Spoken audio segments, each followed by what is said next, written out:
Good afternoon, everyone. Thank you so much for joining us today. We're talking about a subject that is intensely painful and oftentimes private: suicide. But here's the thing: suicide is a potentially preventable public health problem, and women can play a big role here as advocates and listeners, because men take their lives nearly 4 times the rate of women, accounting for 78% of suicides in the U.S. We're talking about the men we love: our husbands, sons, brothers, and fathers. A survivor of suicide loss will talk to us in a little while about her father. But first, the suicide rate among civilians is troubling, but unfortunately, the rate among our veterans is nearly twice as high. I was really impacted recently by a post I saw on Facebook that one of my kids had shared.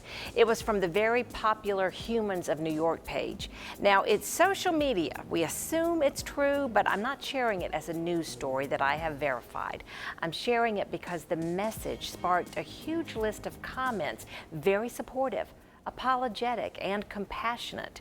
We've condensed it to a few of the key sentences. In Afghanistan, I spent so much time imagining what it would be like when I came home. I built up this perfect world.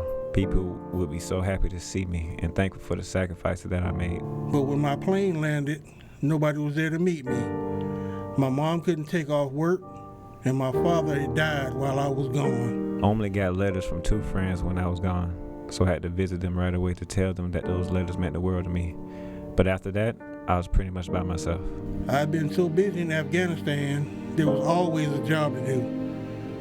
But now it was quiet. So I thought about all the things that I kept at bay. I thought about the little girl that I saved and wondered if she was still alive. And if she is still alive, does she even want to be?